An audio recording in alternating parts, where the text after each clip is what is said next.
Sa ngalan ng Ama at ng Anak at ng Espiritu Santo. Ang pagpapala ng ating Panginoong Jesucristo, ang pag-ibig ng Diyos Ama, at ang pakikipagkaisa ng Espiritu Santo naway sumainyo lahat. Magandang umaga po sa ating lahat mga kapatid. Bilang mga anak ng ating mahalin ng si Maria, ating lubos pong ikinalulugod at kinasisya ang imakunat na konsepsyon. Ang pagdating ng ating mahalin ng si Maria mga kapatid ay hindi katulad ng ating pagdating sa daigdig.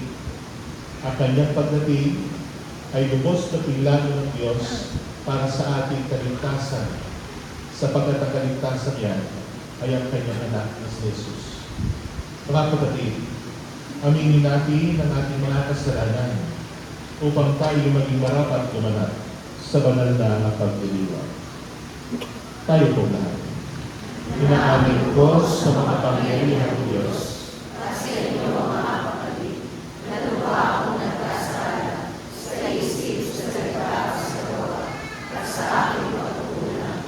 Kaya sinasama ko sa mga nabibig na ilan, sa lahat ng mga anghel at mga banal, at sa inyo mga kapatid, na ako'y manalangin sa Panginoon ang Diyos. Kaawaan tayo ng mga pangyarihang Diyos. Patawarin tayo sa ating mga kasalanan at patnubayan tayo sa buhay na walang hanggan. Amen.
Manalangin po tayo. Ama namin makapangyarihan, para sa iyong anak ay inilaan mong maging marapat na tahanan. Ang mahal na Birhen ipinaglihim walang ninanang kasalanan. At siya ibinukod mo para huwag madamay sa pagkamasuway ng lahat. Pakundangan sa kamatayang aakuin ng iyong anak. Bilang tugon sa kanyang pagdalangin, loobin mong kami maging dalisay upang kami maging dapat na makatulog sa iyong harapan. Sa pamamagitan ni Jesucristo, kasama ng Espiritu Santo, magpas sa walang hanggan. Amen.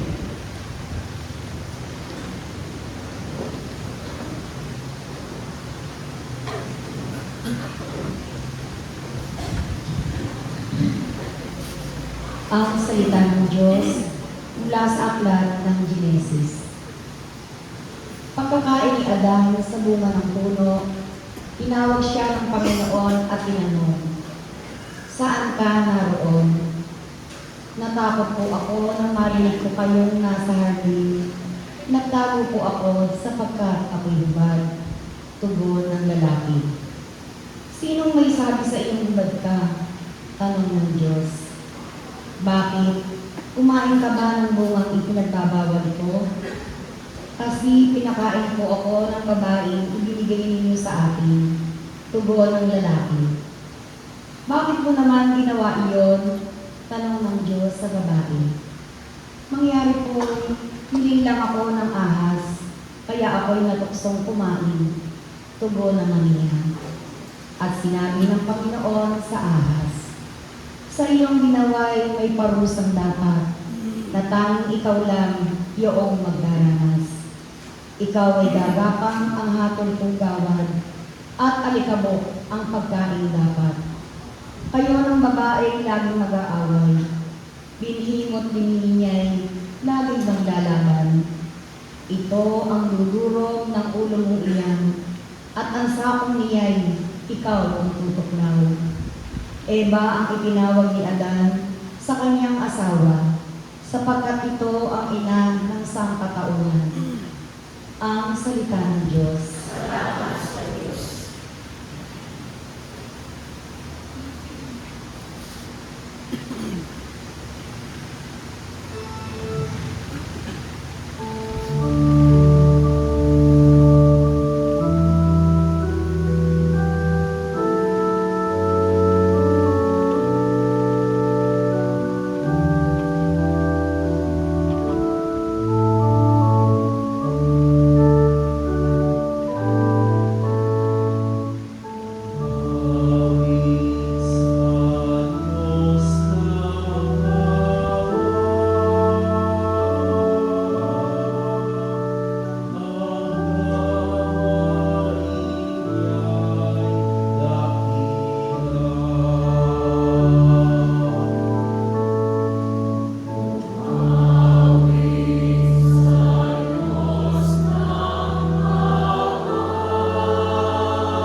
Mula sa sulat ni Apostol San Pablo sa mga taga-Efeso.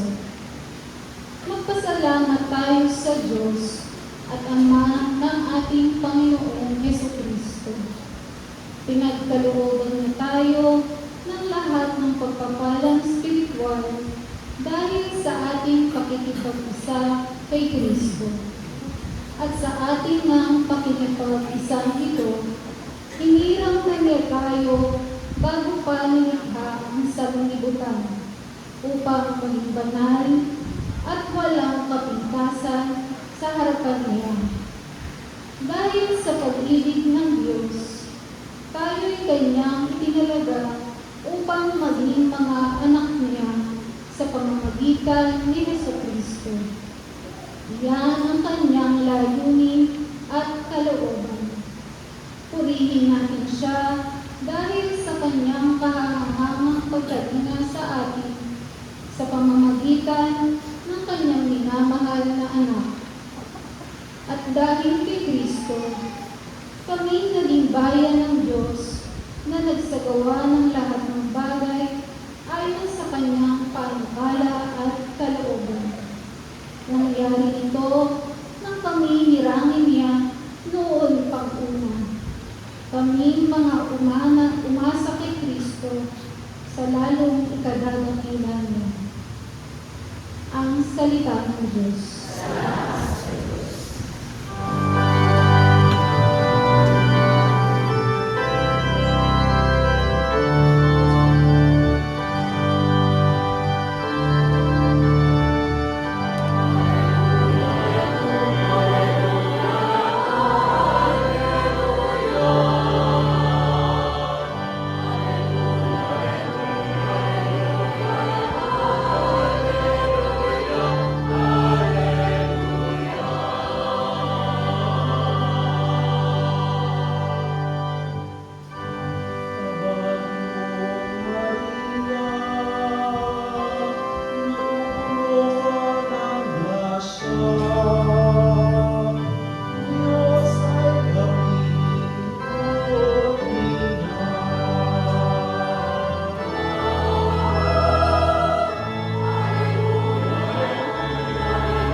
Sumayo ang Panginoon.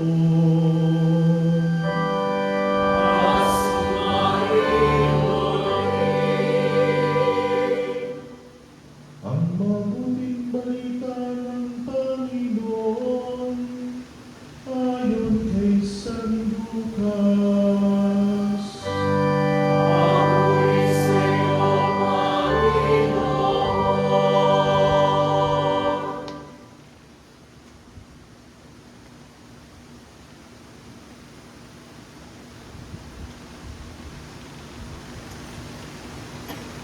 Noong panahon iyon, ang Anghel Gabriel ay sinugo ng Diyos sa Nazaret, Galilea, sa isang dalaga na ang pangalan ay Maria. Siya'y nakatakdang ikasal kay Jose, isang lalaki buhat sa lipi ni Haring David. Paglapit ng anghel sa kinaroroonan ng dalaga, binati niya ito, "Matuwa ka, ikaw ay kalugod-lugod sa Diyos," wika niya. "Sumasa iyo ang Panginoon."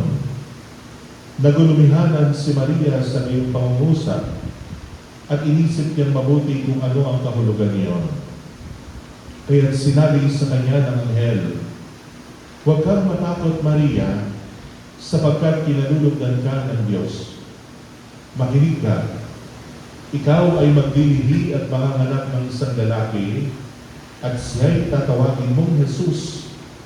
Magiging dakila siya at tatawaging anak ng kataas-taasan.